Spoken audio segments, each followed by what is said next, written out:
మామూలుగా యూజువల్గా బయట ఏం మాట్లాడుతున్నారు, ఏం ఒపీనియన్స్ ఉన్నాయి, ఇప్పుడు ప్రజెంట్ ట్రెండింగ్ టాపిక్స్ ఏమున్నాయి, అట్లాంటి అన్నింటి మీద ఫ్రెండు, పిఆర్ఓ చాలా ఏండ్ల నుంచి జర్నలిజంలో ఉన్నోళ్ళు కాబట్టి ఇప్పుడు జరుగుతున్న ప్రజెంట్ ఇప్పుడున్న పొలిటికల్ ఇష్యూస్ మీద మాట్లాడితే ఒపీనియన్స్ బాగుంటుంది అని చేస్తుంది ఇది. దీన్ని ఏ ఫార్మేట్ అనుకుంటారు అనేది పర్టికులర్ ఫార్మేట్ ఏం లేదు, ఎట్లా పోతుంది అనేది, ఏం జరుగుతుంది అనేది లాస్ట్లో అర్థమవుతుంది మనకి. హలో మహేష్, బాగున్నా. మస్తు సార్లు అనుకున్నాం మనం ఇట్లా చేద్దాము ఒక ఫార్మేట్ ఇట్లా అనుకొని, నువ్వు బిజీ ఉండుడో లేకపోతే నాకేదో ఇంటర్వ్యూలు ఉండుడో, సరే మేము ఇక చాలా సార్లు కేసులు అవి ఇవి ఇష్యూస్ అన్నీ వచ్చి చాలా రోజుల నుంచి లేట్ అవ్వకుండానే వచ్చింది, అట్లనే పోతుంది. సరే ఇవాళ ఇప్పుడు ఏంటి అంటే పొలిటికల్ ఇష్యూస్ చూస్తున్నాం మనం, చాలా హాట్గా day to day political activity పెరుగుతుంది, ఏదో ఒకటి అవుతుంది, పొలిటికల్ యాక్టివిటీ పెరుగుతుంది. నిన్నటికి నిన్న మొన్న చూసుకుంటేనైతే మస్తు ఇష్యూస్ ఉన్నాయి. మంగ్లీ నుంచి మొదలు పెడితే మంత్రిత్వాలు శాఖలు ఇచ్చింది, మంగ్లీ కమిషన్, మస్తు ఇష్యూస్ ఉన్నాయి. సరే కొన్ని ఇష్యూస్ని అయితే మాట్లాడేందుకు చూద్దాం మనం. మరి నువ్వు చెప్పు, నేను మొన్నటి దాకా లేకుండే 15 రోజులు బయటకు పోయి ఉండే, మాకే టీఆర్ అన్నతో బయటకు పోయినట్టు యూకే అండ్ అమెరికాలో ఆవిర్భావ సభలు ఉండే కదా, అడిగి పోయి వచ్చేసరికి మరి రేవంత్ రెడ్డి ఏదో కొత్త కథ పెట్టినట్టున్నాడు, 3-4 జమ చేసుకున్నట్టున్నాడు. అవును, ఏమైంది అసలు, ఏమైతున్నది? ఇప్పుడు మనకి తెలంగాణలో అందరికీ తెలుసు, ఇప్పుడు నువ్వు జర్నలిజం బ్యాక్గ్రౌండ్, నేను జర్నలిజం బ్యాక్గ్రౌండ్ నుంచి వచ్చిన, తెలంగాణలో తెలంగాణ ఏర్పడ్డాక 18 మంది మంత్రులు ఉండాలి మన దగ్గర తెలంగాణ రాష్ట్రంలో, ఇంక్లూడింగ్ సీఎంతో 18 మంది మంత్రులు ఉండాలి. 18 మంది మంత్రులలో మనం చూసినాం ఇప్పటికి ఎంత 18 నెలలు అయిందా గవర్నమెంట్ వచ్చి? 18 నెలలు అయింది. 18 నెలలు అయింది కానీ 18 మంది మంత్రులు అయితే రాలే. ఇప్పుడు వచ్చిన మంత్రులతో కూడా కలిపితే 18 మంది కాలే, 15 మంది అయ్యారు. ఫస్ట్ 12 మంది చేసిర్రు, మళ్ళీ నిన్న మొన్న 3 చేసిర్రు, ఇంకా 3 ఖాళీలు ఉన్నాయి. అంటే 18 నెలల్లో 18 మందిని కూడా ఫిల్ చేయలే. అంటే 18 మందిని కూడా ఏడికని చేసిర్రు, పెద్ద కథ ఇక దానికి. ఇక పోయిండు, ఢిల్లీ పోయిండు కూర్చుండు, ముచ్చట పెట్టిండు, అయిపోయింది ఇక అధిష్టానంతో. అయిపోయిన లిస్ట్ వచ్చిందని దన్న వార్తలు రాపించుకోరు, ఆగం చేసి. నాకు తెలిసి ఈ కథ ఒక 6 నెలల నుంచి నడుస్తుంది కదా.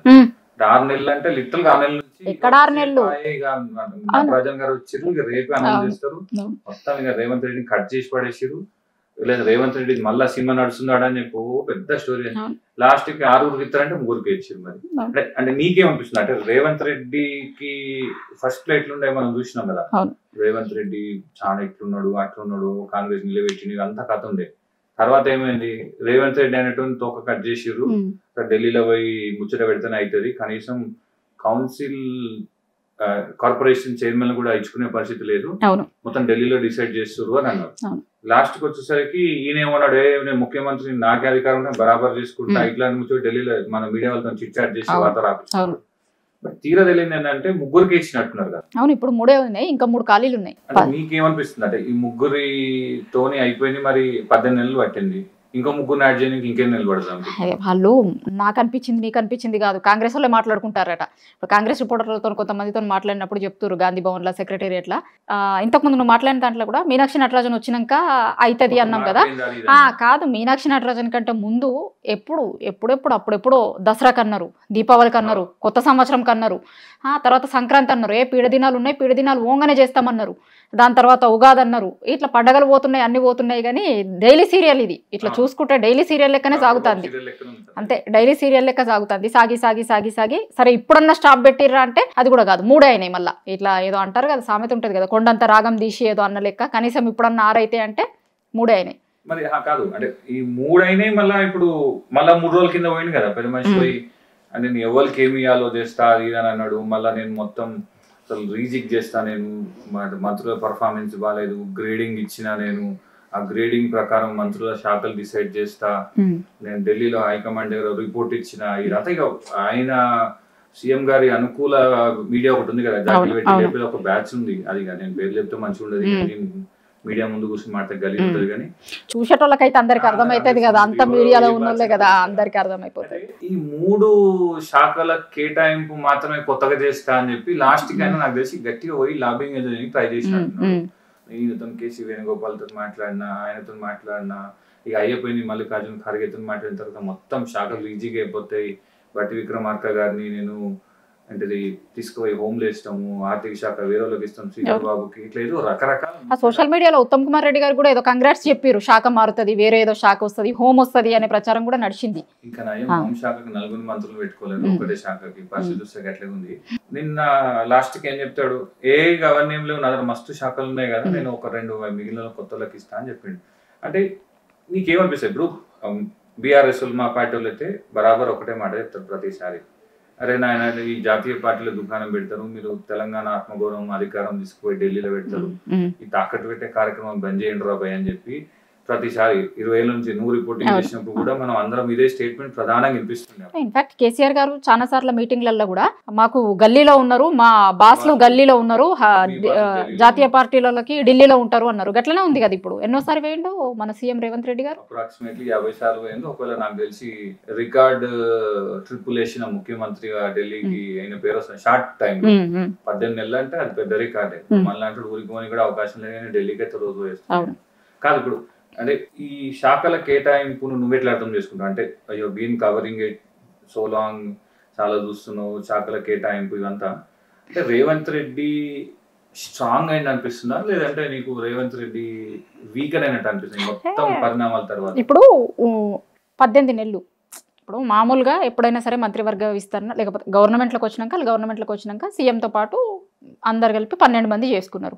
సరే నెక్స్ట్ టైం చేసేటప్పుడన్నా కనీసం ఈ 6 జరుగుతాయి అని అందరు అనుకున్నారు, ఈ 6 అయితే అనుకున్నారు, కాలే ఫుల్ క్యాబినెట్ వస్తుంది అనుకున్నారు, కాలే. ఇప్పుడు 3 వేసిర్రు. ఇప్పుడు దీంట్లోనే కాంగ్రెస్ వాళ్ళు ఏం మాట్లాడుతుర్రు అంటే, ఇప్పుడు చాలా మంది ఎక్స్పెక్టెడ్ వాళ్ళు ఉన్నారు కదా, వాళ్ళందరూ ఏంది అంటే తర్వాత ఇస్తామని చెప్తే ఇక మళ్ళీ ఏది ఎప్పుడు చేసేది ఎప్పుడు. ఇప్పుడు దీనికి 18 నెలలు అయింది, ఇంకో 18 నెలలు పోయిర్రు అనుకో మళ్ళీ 3కి అయ్యేపాయే గవర్నమెంట్. లాస్ట్ ఇయర్ అంతా ఎలక్షన్ ఇయరే కదా, లాస్ట్ ఇయర్ అంతా ఎలక్షన్ ఇయరే. ఇంకొకటి మంత్రులు ఇప్పుడు కొత్తగా ఏమంటారు అంటే, ఇప్పుడు మామూలుగా కూడా మనం రిపోర్టింగ్ చేసినప్పుడు కూడా చాలాసార్లు మనం మంత్రులు ఎప్పుడన్నా క్వశ్చన్స్ అడిగినప్పుడు వాళ్ళ శాఖల మీద, నేను ఇయ్యాలనే కదా ఇప్పుడే కదా ఛార్జ్ తీసుకున్నా, కొంచెం అవగాహన రావాలి నాకు శాఖ మీద అని అంటుండే మనం చాలాసార్లు కూడా. చాలా మంది మీడియా వాళ్ళు, మనం కూడా మీడియాలో ఉన్నప్పుడు ఇప్పటికీ కూడా వార్తలు రాసేటప్పుడు ఏదైనా మంత్రికి ఇప్పుడు మంత్రి పదవి తీసుకున్నాడు కొంత దాని మీద రాలేదు అనేది ఉండే. ఇప్పుడు ఒకవేళ ఇంకా సంవత్సరం తర్వాత చేస్తే మంత్రులకి వాళ్ళకి శాఖ మీద పట్టు వచ్చేసరికి ఎన్నికలకు పోతారు, ఇంకా వాళ్ళకి శాఖ ఇచ్చేందుకు లేకెందుకు కాకెందుకు? అంటే రేవంత్ రెడ్డి నేను చాలా బాహుబలి ఆఫ్ కాంగ్రెస్ అని చెప్పుకుంటాను, ప్రయత్నం గట్టిగా చేసిండు ఆయన. ఇక ఆయనకి సరే ఆయన పిఆర్ టీం ఇక ఎవరెవరు ఉండే వాళ్ళంతా తెలుసు మనకు, కానీ ఏదో చేసి వార్తల్లో ఆపించి ఇట్లా అన్న వీరుడు శివుడు ఏదో రాసిరు. లాస్ట్ కి ఈ శాఖల కేటాయింపు సరే మంత్రివర్గానికి సంబంధించినటువంటి లిస్ట్ లో ఎవరు ఉండాలనేది జనరల్ గా ఢిల్లీలోనే కేటాయించుకుంటారు. సరే రేవంత్ రెడ్డి ఎన్ని ముచ్చట్లు చెప్పినా కానీ ఆయన టిక్కులు పెట్టిన వాళ్ళకి ఇవ్వాల్సి వస్తుంది. మస్తు ముచ్చట్లు చెప్తాను ఆయనకి ఇస్తే కానీ ఎవరికి ఇవ్వలేడు, ఆయనతో కాదు కూడా. పాపం ఆయనదే కాదు, దేశంలో ఈడ కాంగ్రెస్ ఉన్నా, ప్రధానంగా కాంగ్రెస్ ఏడున్నా కానీ ఢిల్లీ కేంద్రంగానే మంత్రుల పేర్లు ఫైనల్ అవుతాయి. కార్పొరేషన్ చైర్మన్లకే దిక్కులేదు.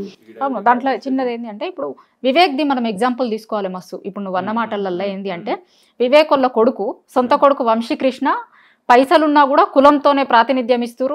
ఆ పుష్కరాలప్పుడు ఆయన కులంని చూసి పైసలు ఉండొచ్చు, ఏమన్నా ఉండొచ్చు, ఎంత ఉండొచ్చు, కానీ గౌరవం అనేది కులంతో వస్తుంది అది ఇది అని మాట్లాడు. నిజంగా రేవంత్ రెడ్డి గారు కనుక ఇయ్యాల్సి వస్తే కనుక ఫస్ట్ కట్ చేసేది వివేక్ ఉంటుంది. ఎందుకంటే వాళ్ళ కొడుకు మాట్లాడుతుండు, ఇంత జరుగుతుంది, వ్యతిరేకత వచ్చింది, గట్టిగా మాట్లాడాడు, వచ్చిర్రు. కాబట్టి ఆయనకి ఇష్టం ఉండదు వివేక్ ఇయ్యాలనుకునేది. అక్కడనే ఎగ్జాంపుల్ అర్థమవుతుంది. ఆయనే అధిష్టానం హైకమాండ్ తోని తెచ్చుకున్నాడు, సంబంధం లేకుండా వచ్చింది అనడానికి అసలు లైవ్ ఎగ్జాంపుల్ కదా వివేక్ గారిది. మళ్ళీ ఇంకోటి ఏంటంటే, కనీసం శాఖలు మార్చుకుంటానంటే కూడా అవకాశం లేదు. సరే మంత్రులకు ఎట్లాగా అవకాశం ఇవ్వలేదు, అది వచ్చి రేవంత్ రెడ్డి గారికి ఫ్రీడమ్ ఏమి ఇవ్వలే. ఆయన అనుకుని ఉంటాడు ఏంటంటే, చాలా సరే బట్టి గారు కీలకమైన ఆర్థిక శాఖలో ఉన్నారు, బడ్జెట్ ప్రవేశపెట్టడం ఇట్లాంటి రకరకాల రీజన్స్ కానీ, మేబీ ఇరిగేషన్ డిపార్ట్మెంట్ కి ఉత్తమ్ గారు ఉండడం, ఇట్లాంటి ప్రధానమైనటువంటి అంశాలను డీల్ చేసిన వాళ్ళని కొంచెం అటు ఇటు చేంజ్ చేస్తే, సరే రేవంత్ రెడ్డికి ఎవరిని మార్చినా కానీ ఆయన as a party BRS party నుంచి చెప్పాలంటే ఆయన ఏం చేయలేడని నాకైతే అర్థమైంది. అదే జర్నలిస్ట్ గా, అదే వెల్ విషర్ ఆఫ్ తెలంగాణ పౌరుడిగా, కాంగ్రెస్ పాలనలో ఇబ్బంది పడుతున్న ఒక నార్మల్ ఓటర్ గా, అన్నిటికంటే ముఖ్యంగా బీఆర్ఎస్ పార్టీ మెంబర్ గా, బీఆర్ఎస్ పార్టీ నుంచి చూస్తే ఆయన ఏం చేయలేదు పక్క. సరే అది పక్కన పెడితే ఆయన ఎవరిని మంత్రి చేసుకున్నా గానీ ఏమి జరగదు రాష్ట్రంలో అనేది ఒక జనరల్ ఒక ఫీలర్ ఉంది ప్రజల, ఒక ఒపీనియన్ ఫైనలైజ్ అయింది. కానీ ఇప్పుడు ప్రాబ్లం ఏమైతుందంటే, ఆయన ఇప్పుడు మీడియాలో ఏమంటారు ఆప్టిక్స్ అంటాం కదా, అంటే రేవంత్ రెడ్డికి చాలా బలం ఉంది అని చెప్పుకోవడం కోసం ఫస్ట్ నేను పలానా రమేష్కి ఇస్తా, మహేష్కి ఇస్తా, రాకేష్కి ఇస్తా అంటే లేదురా బై వీళ్ళకి ఇవ్వాలని వాళ్ళు చెప్పి అయిపోయింది. ఈయనేమనుకున్నాడు, ఢిల్లీ పోయి జర అట్లా ఆగమాగం చేసి 3 రోజులు వార్తలు రాపించుకొని శాఖల మార్పులో ముఖ్యమంత్రి తుది అధికారం మొత్తం ముఖ్యమంత్రి ఎవరికంటే వాళ్ళకి మార్పులు చేసుకుంటాను ఒక మెసేజ్ ఇవ్వాలని తాపత్రయం. దాంట్లో కూడా రేవంత్ రెడ్డి ఒక్కడే పోలేదు, వీళ్ళు ఉత్తమ్ కుమార్ రెడ్డిని బట్టి గారు కూడా పోయారు ఢిల్లీకి. గమనించలేనట్టు నువ్వైతే ఈయన ఫస్ట్ పోయిండు. పోగానే ఏంటంటే శాఖల మార్పు పైన ముఖ్యమంత్రి కసరత్తు, ముఖ్యమంత్రికి ఫుల్ ఫ్రీడమ్ ఇస్తున్న అధిష్టానం ఇట్లాంటి అన్ని వార్తలు రాపించుకుంది ఆయన. రాపించుకున్న తర్వాత ఏమైంది, అరే కథ మళ్ళీ రేవంత్ రెడ్డి చాలా గట్టిడు అని మెసేజ్ పోయేటట్టుందని అంత ఢిల్లీలో చక్కన పిలిపించుకున్నారు. ఉత్తమ్ జీ आप आ जाओ हम बात करेंगे అని. ఈయన పోయేసరికి ఏమైంది, అరే మళ్ళా శాఖల మార్పు మీద కూడా ముఖ్యమంత్రికి మాత్రమే కాదు ఇంపార్టెంట్ లీడర్లు అందరినీ కూడా పిలిపించుకొని డిస్కషన్ చేస్తున్నారు అంటే ఒక చర్చ వచ్చింది. అంటే రేవంత్ రెడ్డి ఏం చేసిండు, ఇది అయ్యేటట్లేదు పోయేటట్లేదు మళ్ళీ ఇంకా బాగా వీక్ అయిన అనేటువంటి ఇమేజ్ వస్తుంది కాబట్టి ఒక పని చేద్దాం అని చెప్పి 4 మీడియా వాళ్ళని పిలుచుకొని చిట్ చాట్ లేదు చెప్పేసి అంటే మేము అసలు డిస్కషన్ చేయలే. కర్ణాటకలో కులగన, కర్ణాటకలో పనైనా ఆ ఫోటో చూసినావా నువ్వు? కర్ణాటక కులగణన గురించి, కర్ణాటక కులగణన మీటింగ్ కోసం పోయినా అన్నాడు. నిన్న ఓ ఫోటో బయటకు వచ్చింది రాహుల్ గాంధీ గారితో వీళ్ళంతా కూర్చున్నది కర్ణాటక లీడర్లు. ఈయన లేడు కదా అందులో, మరి ఆ మీటింగ్ కోసం పోతే ఈయన ఉండాలి కదా అందులో. ఈయన ఏం చెప్పిండు అంటే ఆడో క్యాబినెట్ రీషఫ్లింగ్ గురించి మాట్లాడుతా, శాఖల రీషఫ్లింగ్ గురించి మాట్లాడతా అంటే రిజల్ట్ రానప్పుడు మాట్లాడతా అంటే నువ్వు మాట్లాడిన తర్వాత కూడా నేను పట్టించుకోలేరనే మెసేజ్ పోతుంది. కాబట్టి ఈయన ఏం చెప్పిండు, కర్ణాటకలో కులగన, కర్ణాటకలో కులగలని ఎప్పుడూ అయిపోయింది సార్, నీకు తెలియదు సమాచారం సార్, దరిద్రం ఏంటంటే నీకు సమాచారం లేదు. కర్ణాటకలో ఎప్పుడు అయిపోయింది సార్, బయట పెట్టలేరు అనేది వేరే చర్చ. అప్పుడు చేసినటువంటి వ్యవహారం కూడా తెలంగాణ తప్పులు తడకలెక్క చేసినది ఇంకొక విమర్శ ఉన్నాడు కర్ణాటకలో. సరే అనుకుందాం, నిజానికి ఫర్ మినిట్ ఈయన చాలా అద్భుతంగా చేసిండు. బీసీల సంఖ్య 10% తగ్గించిండు తెలంగాణలో.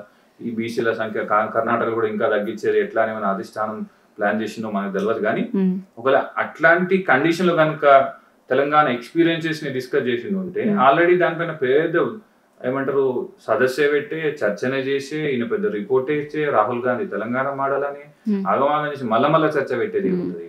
ఏదో ముచ్చట కవర్ డ్రైవ్ కానీ ఫెయిల్ అయింది. అది కవర్ ఫోటోలు బయటకు వచ్చుడుతోనే ఫెయిల్ అయింది, దాంట్లో అర్థమైతుంది ఏదో చెప్పిండు బయటకు వచ్చి. రేవంత్ పరిస్థితి ఎట్లా అయిపోయిందంటే సీఎం గారిది ఆయన కావాలనుకున్న ఫోటో రాదు, రాహుల్ గాంధీతో మంచిగా నవ్వుకుంటూ దిగిన ఫోటో, కలిసిన ఫోటో, జర గౌరవం ఇచ్చిండు రాహుల్ గాంధీ మా సీఎం కి అనే ఫోటోలు ఏమో రావు. దరిద్రం ఏంటంటే ఈయన ఏ మీటింగ్ అయితే ఉన్నాడో ఆ మీటింగ్ లేని ఫోటోలు వస్తుంది ప్రతిసారి. చాలా సార్లు కలిసిన అని చెప్పినప్పుడు కూడా ఫోటోలు బయటకు రాలే కదా. చాలా సార్లు అయినా కలిసిన అన్నాడు, రాహుల్ గాంధీ గారిని కలిసిన నేను అన్నాడు.